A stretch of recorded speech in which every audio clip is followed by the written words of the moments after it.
बिस्मिल्लाहिर्रहमानिर्रहीम। My respected student, अस्सलाम वालेकुम। मैं उम्मीद करता हूँ आप सब उम्मीद खैरियत से होंगे। आज हम डिस्कस करने वाले हैं inverse of matrix. Inverse of matrix का जो हमारे पास फार्मूला है वो है adjoint A divided by A mod. यहाँ पर हमने बेसिकली पीछे मैट्रिक और एफएससी के अंदर हम मैट्रिक्स हमारे पास दिया होता तो हम उसका इन्वर्स बड़ी आसानी से मालूम कर रहे होते थे। तो वहाँ पर मैट्रिक था हमारे पास 2/2 का, 2 रो और 2 कॉलम का। अब हम सीखेंगे 3/3 का। 3/3 मैट्रिक्स के अंदर यहाँ पर एडजॉइंट मालूम करने के लिए यहाँ पर मैं आपको तरतीब से समझाऊंगा। पहले एडजॉइंट मालूम करेंगे, इसके बाद हम ए का मॉड मालूम करेंगे। एडजॉइंट मालूम करने के लिए हमें कुछ इसके बेसिक चीज़ें देखनी पड़ेगी। अब देखिए, मैं सपोज करता हूँ कि हमारे पास है ये एक मैट्रिक गिवन है। मैट्रिक कैसे है? 3/3 का है। तो एडजॉइंट मालूम करने के लिए सबसे पहले हमें क्या मालूम करना पड़ेगा? मैनर को मालूम करने पड़ेंगे। मैनर से क्या मालूम करना पड़ेगा? कोफैक्टर। कोफैक्टर तब मालूम होंगे जब हम मैनर मालूम कर चुके होंगे। तो इस हिसाब से हम कोफैक्टर तमाम के 3/3 के मालूम करेंगे। मालूम करने के बाद हम एडजॉइंट की वैल्यू जो हमारे पास होगी, उसका जो मैट्रिक होगा हमारे पास, हम उस पर पुट कर देंगे। अब मैं आप लोगों को अभी फ़िलहाल बताऊंगा कि अभी मैट्रिक्स और ये मैनर मैट्रिक्स का दिया होता है और ये जो कोफैक्टर है ये क्या होते हैं एक्चुअली। अभी मैं इसके बारे में बताऊंगा। ये देखिए, हमारे पास डेफिनेशन है मैनर एंड कोफैक्टर की। Minors and cofactors of a matrix are calculated against each entry of matrix. इस चीज़ का क्या मतलब? अब मैं आपको समझाता हूँ। वो कह रहे हैं कि जो हमारे पास मैट्रिक गिवन होता है उसकी हर एंट्री से क्या मुराद हो गया? ये जो 3 है ये एक एंट्री है, ये 1 है ये दूसरी एंट्री है, ये मैथ 4 है ये तीसरी एंट्री है, ये जो 2 है ये चौथी एंट्री है। इसी तरह से ये सब की सब एंट्रीज हैं। तो वो यही बात कर रहा है कि हम सब की एंट्रीज अलग-अलग मालूम करेंगे। आप देखें वही बात कि minors and cofactors of a matrix are calculated against each entry of matrix. अब M I J is the minor against A I J and C I J. M I J क्या है? आई शो किसको represent कर रहा है? Basically ये show कर रहा है रो को, और यहाँ पर जो हमारे पास जे है ये बेसिकली शो कर रहा है कॉलम को। अब सी आई जे क्या शो कर रहा है हमारे पास? सी आई जे शो करेगा आई, वही बात, रो को, और जे हमेशा कॉलम को रिप्रेजेंट करेगा, और आई हमेशा रो को रिप्रेजेंट करेगा। को से मुराद को फैक्टर हो गया, एम से मुराद मैनर हो गया। अब जो को फैक्टर का फार्मूला है वो क्या है हमारे पास? -1 power I plus J M I जे। तो इसको हम प्रैक्टिकली देखते हैं कि कैसे हमने इस चीज़ का यूज़ करना है। अब देखिए, यहाँ पर हमारे पास जो मैट्रिक है 3/3 क्या है। अब पहली एंट्री हम मालूम कर रहे हैं किसकी? ये 3 वाली में ये देखें, हम रो के हिसाब से देखें तो पहली रो है, कॉलम के हिसाब से देखें तो पहला कॉलम है, first row and first column. Then इसीलिए हमने लिखा M11, first row and first column थी हमारे पास। इसी तरह से अब हम देखें, ये जब हम M11 लिखेंगे तो ये 3 1 -4 को स्किप कर देंगे, डिलीट कर देंगे, फर्स्ट रो को भी डिलीट कर देंगे, फर्स्ट कॉलम को भी डिलीट कर देंगे। बाकी जो बच जाएगा वो हमारा रिक्वायर्ड मैट्रिक होगा मैनर का। ये क्या बच क्या जाएगा? यहाँ पर रिमेनिंग जो होगा हमारे पास वो 5 है, 6 है, 4 है एंड 8 है हमारे पास। ये चीज़ लिखी हुई है। अब इसको हमने 2/2 का हमारे पास मॉड आ गया है। ये बड़ा सिंपल वे है हमारे पास मालूम करने का कि 5 को 8 के साथ मल्टीप्लाई करवाएं, सब्ट्रैक्ट कर दें, 6 को 4 के साथ मल्टीप्लाई करवा के तो हमारे पास जो वैल्यू आ जाएगी वो हमारे पास 16 होगी। इसी तरह से हमने देखा कि C11 है हमारे पास। C11 का जो फार्मूला हमने पढ़ा -1 power I plus J M I जे। तो मतलब C11 है तो हमारे पास आएगा 1 + 1, आई प्लस जे की जगह हम आई 1 है हमारे पास, जे भी 1 है तो 1 + 1 बन जाएगा। तो एम आई जे मतलब M11 होगा हमारे पास। M11 का हमने रिजल्ट मालूम ये किया हुआ है 16 है हमारे पास। इसीलिए हमारे पास -1 की पावर 1 + 1 2 बन जाएगा, तो ये +1 बन जाएगा हमारे पास फाइनलाइज। इसी तरह से ये जो 16 है ये वाला रिजल्ट हमारा रिक्वायर्ड रिजल्ट होगा। ये C11 मालूम कर लिया। अब इसी तरह से ये C11 मालूम किया, C12 मालूम करेंगे, C13 मालूम करेंगे। इसी तरह से C21, C22, C23 मालूम करेंगे, C31, C32 एंड C33 मालूम करेंगे हम तमाम के तमाम तरतीब से। अब इसी तरह से हमने दूसरा मैट्रिक मैनर देखा कि M12 के लिए ये रिप्रेजेंट कर रहा है कि पहली row, first row and second column. First row यहाँ पर क्या है, ये 3 1 -4। सेकंड कॉलम क्या है, 1 5 एंड 4। ये फर्स्ट रो भी कैंसिल डिलीट कर दें, इसी तरह से सेकंड कॉलम भी डिलीट कर दें। बाकी क्या बच जाएगा, 2 बच जाएगा, 6 बच जाएगा, 1 बच जाएगा और 8 हमारे पास बच जाएगा। तो ये हमारे पास ये मैट्रिक रिक्वायर्ड डिटर्मिनेंट आ गया। तो इसका हमने क्या करना है, सब्ट्रैक्शन करनी है इनको, 2/2 का जो मॉड है हमारे पास, इसको रिजॉल्व करना है। तो ये हमारे पास रिक्वायर्ड आ जाएगा 10। इसी तरह से हमने M12 मैनर मालूम कर लिया। अब को फैक्टर मालूम करेंगे मैनर की मदद से। फार्मूला वही आएगा हमारे पास, -1 + 2। क्यों कि हमारे पास रो 1 है और कॉलम 2 है, तो 1 + 2 आएगा हमारे पास, इसीलिए M12 होगा हमारे पास। तो ये हमारे पास क्या आ जाएगा, -1/3 आ जाएगा। और M12 का रिजल्ट हमने मालूम किया हुआ है 10 है हमारे पास, तो ये 10 लिखा हुआ है हमारे पास। -1/3 है हमारे पास, -1/3 तो -1 आ जाएगा। -1 को 10 के साथ मल्टीप्लाई करवाएंगे तो -10 आ जाएगा हमारे पास। इसी तरह से हम M13 मालूम करेंगे। ये तमाम की तमाम वैल्यूज़ हम फाइंड करेंगे। ये बड़े सिंपल सा कंसेप्ट है। अब मैनर और कोफैक्टर हमने मालूम करना सीख लिया। जब ये मैनर और कोफैक्टर को मालूम कर लेंगे फिर हम आ जाएंगे अपने एडजॉइंट की तरफ। एक्चुअली हम मैनर और कोफैक्टर मालूम क्यों कर रहे हैं, एडजॉइंट को मालूम करने के लिए। अगर मैट्रिक हमारे पास 3/3 का होगा तो एडजॉइंट ए का जो फार्मूला होगा वो क्या होगा, जो हमने कोफैक्टर अभी मालूम किए हैं, C11, C12, C13, C21, C22, C23, C31, C32, C33, ये सब की सब वैल्यूज़ हमने पीछे मालूम की हैं।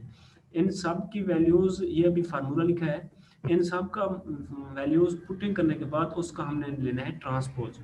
ट्रांसपोज क्या होता है बेसिकली आप देखें, ये हमारे पास फार्मूला था।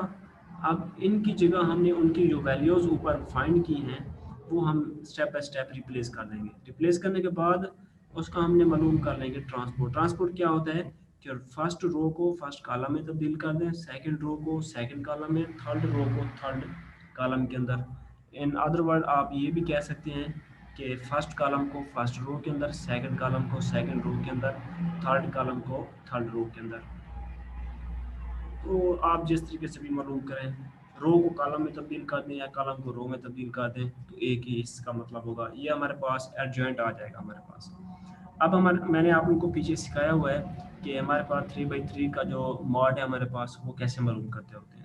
उसका भी एक प्रॉपर फार्मूला है, उसमें आप 3/3 मैट्रिक्स का बड़ा सिंपल सा है, आप पुट करके इजीली मालूम कर सकते हैं।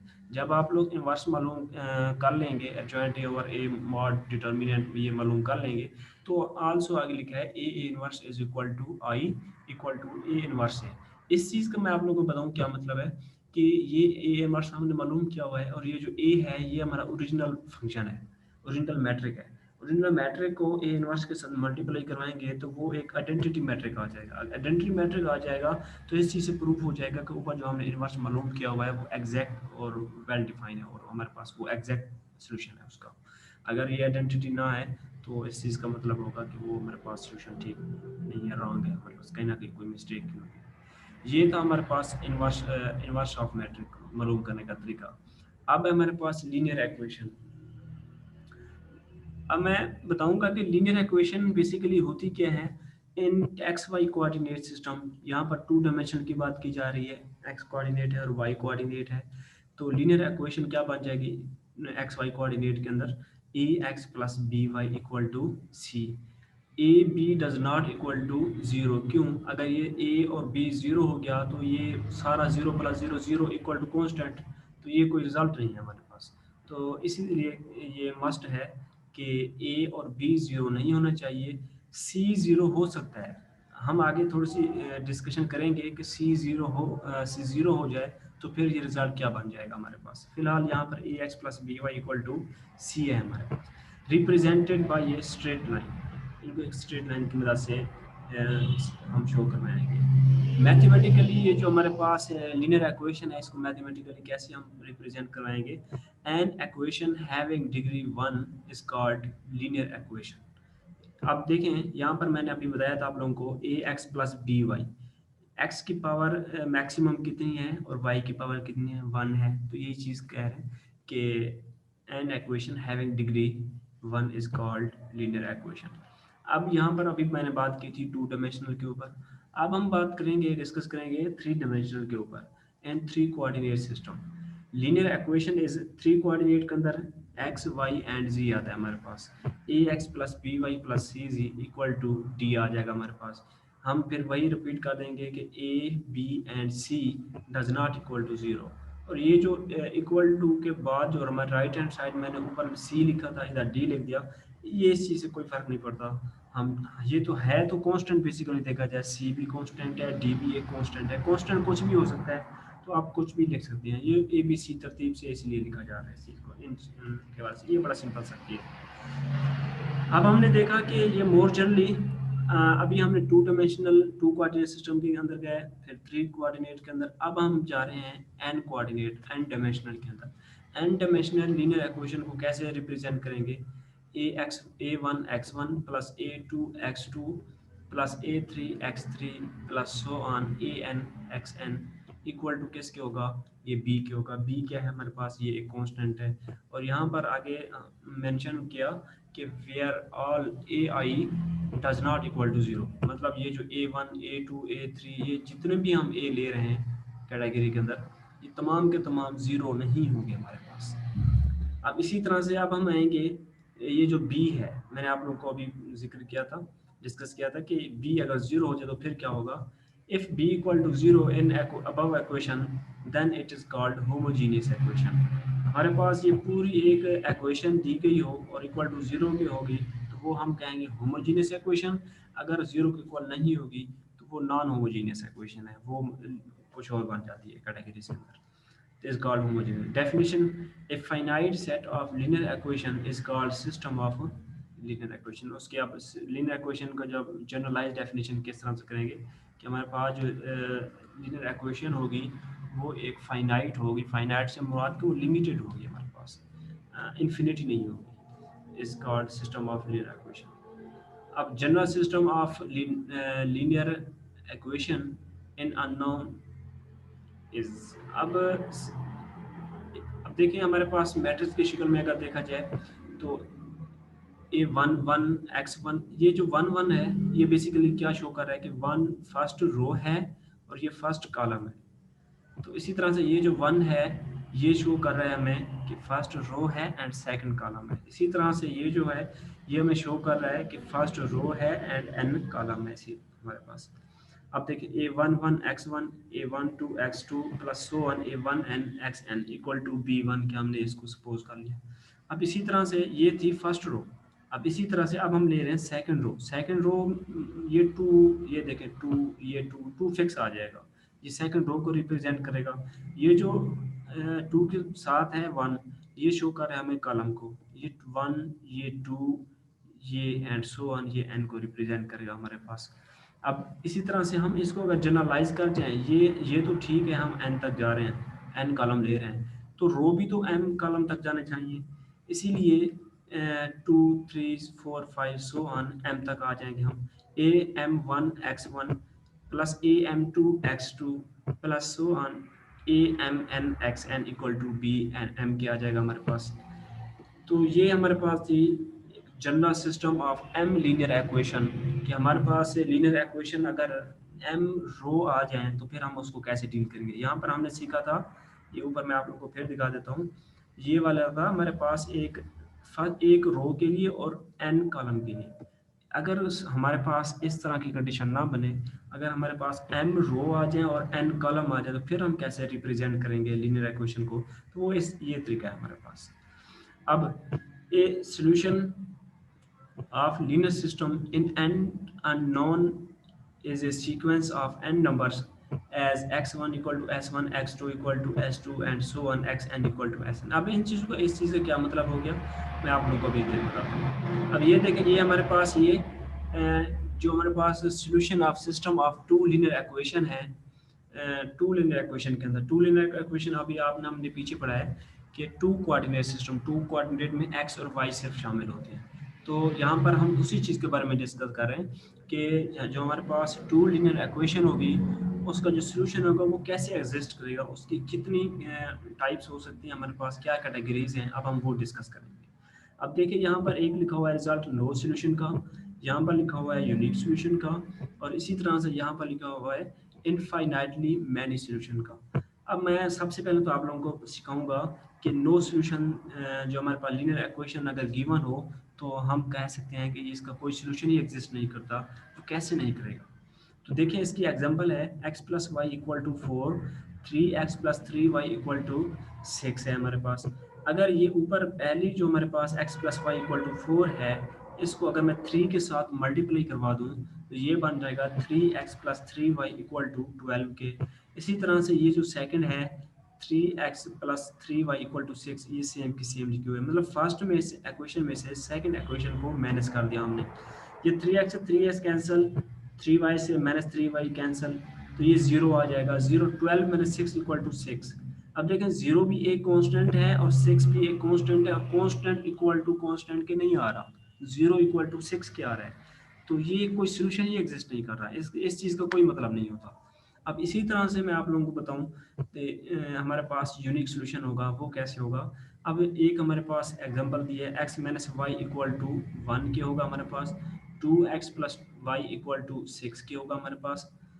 तो हम इसमें से रीअरेंज करेंगे, प्लस माइनस करेंगे, तो x इक्वल टू 7 क्या आ जाएगा। x इक्वल टू 7 जो रिजल्ट है हमारे पास, आपकी मर्जी ये फर्स्ट इक्वेशन के अंदर पुट करें x, या आपकी मर्जी सेकंड इक्वेशन के अंदर पुट करें x, तो हमारे पास जो y का रिजल्ट आएगा वो सेम आएगा, इसमें कोई किसी किस्म की कंफ्यूजन नहीं होनी चाहिए।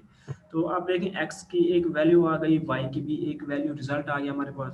तो x और y की सिर्फ यूनिक वैल्यू है, तो हम कहेंगे कि ये सोल्यूशन है, ये यूनिक सोल्यूशन है। इसी तरह से आप हमारे पास है infinitely many solutions. Infinitely many solutions के अंदर क्या चीज़ है, 4x minus 2y equal to 1 है, 16x minus 8y equal to 4 है। तो ये 4x minus 2y equal to जो 1 है, इनको अगर मैं 4 के साथ मल्टीप्लाई करवा दूं तो ये बन जाएगा 16x minus 8y equal to 4। ये दूसरी इक्वेशन को हमने सब्ट्रैक्ट करवा दिया है, प्लस माइनस, माइनस को प्लस में और प्लस को माइनस में चेंज करवा दिया। अब ये देखें ये 0 आ जाएगा इक्वल टू, और ये 4 माइनस 4 ये भी 0, 0 इक्वल टू 0 आ गया, मतलब कांस्टेंट इक्वल टू कांस्टेंट के आ जाए तो वो हमारे पास इनफाइनाइटली मैनी सॉल्यूशंस होंगे। तो फिर हम उसके लिए कुछ पैरामीटर्स लेंगे। पैरामीटर किस तरह के होंगे हमारे पास, अब हम नीचे देखें ये लिखा हुआ है x equal to T, Y equal to S. तो पैरामीटर्स हम कुछ इस तरह के लेंगे कि हमारे पास इनके जो रिजल्ट्स हैं, जितने पैरामीटर लेते जाएंगे टू डायमेंशनल के अंदर डिफरेंट डिफरेंट चेंज करके, उतने ही हमारे पास रिजल्ट आएंगे। अब कंपेयर करें तीनों के अंदर, नो सोल्यूशन क्या था कि कांस्टेंट इक्वल टू कांस्टेंट नहीं आ रहा था। जो इनफाइनाइटली मैनी सोल्यूशन है उसमें क्या था कि कांस्टेंट इक्वल टू कांस्टेंट क्या आ रहा है। जो यूनिक सोल्यूशन था उसके अंदर क्या है कि x की वैल्यू और जो y की वैल्यू है ये यूनिक है, एक से ज़्यादा नहीं है हमारे पास। अब मैं आप लोगों को शो करवाऊंगा कि इसी नो सोल्यूशन, यूनिक सोल्यूशन और इनफाइनाइटली जो मैनी सोल्यूशंस हैं, इनका हमारे पास ग्राफ की रिप्रेजेंटेशन कैसे होगी। ग्राफ की मदद से हम कैसे कह सकते हैं कि ये नो सोल्यूशन होगा, ये यूनिक सोल्यूशन होगा, या ये इनफाइनाइटली मैनी सोल्यूशन होगा। जी, अभी मैंने आप लोगों को बताया था no solution, unique solution, infinitely many solution. तो यहाँ पर ग्राफ की मदद से ये शो करवा रहे हैं कि हमारे पास दो इक्वेशन थी, उनको हमने ग्राफिकली अगर रिप्रेजेंट इस तरह से करवाया कि ये जो ये वाला है ये L1 का नाम दिया है, ये दूसरी लाइन है हमारे पास ग्राफ में जो शो करवाई जा रही है ये L2 है। अगर हम देखें थोड़ा सा फोकस करके, L1 और L2 कहीं आपस में इंटरसेक्ट कर रही है किसी एक जगह पे, यस कर रही है। तो इंटरसेक्ट कर रही है तो इस किस्म की इक्वेशन हमारे पास एग्जैक्टली वन सॉल्यूशन होगा। अब मैं आप लोगों को एग्जांपल देता हूँ नो सॉल्यूशन। अब देखें ये हमारे पास ये L1 है और ये हमारे पास L2 है। हमारे पास L1 और L2 कहीं आपस में इंटरसेक्ट कर रही है, बिल्कुल नहीं कर रही। तो इस किस्म का जो सोल्यूशन होगा वो नो सोल्यूशन की कैटेगरी के अंदर आ जाएगा। अब इसी तरह से हमारे पास एक और इक्वेशन है, ये है L1। L1 सिर्फ एक ही लाइन है, एक ही स्ट्रेट लाइन है। तो ये इस किस्म की अगर ग्राफ बन जाए तो ये इनफाइनाइटली मैनी सॉल्यूशन को एग्जिस्ट करेंगे। मैं उम्मीद करता हूँ आप सब को समझ आ गई होगी। अगर किसी भी किस्म का कोई क्वेश्चन है तो आप आफ्टर लेक्चर फिजिकली आप ऑफिस में विजिट कर लीजिए। ओके, अल्लाह हाफिज़।